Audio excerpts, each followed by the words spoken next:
If you're facing problem with Qatar Airways official application on your iPhone device or Android device, then how can you simply fix Qatar Airways app not working problem on your device?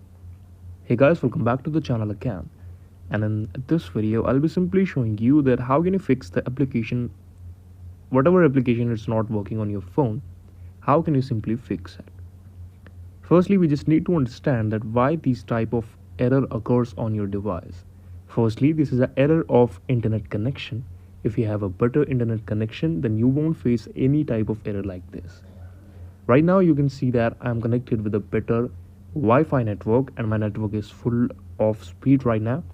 So next thing I will check is go to the official application manager of your phone here, and you will see that this is my Qatar Airways application, but it's not working for me. So I will simply open it and then swipe it to refresh the application.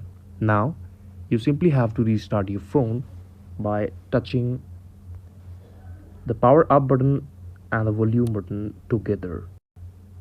After doing this for 2 or 3 seconds, you will find that slide to power off. You simply have to do it, and then you have to restart your app from this menu.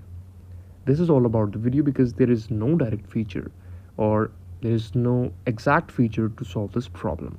This is the video. Thank you so much for watching it.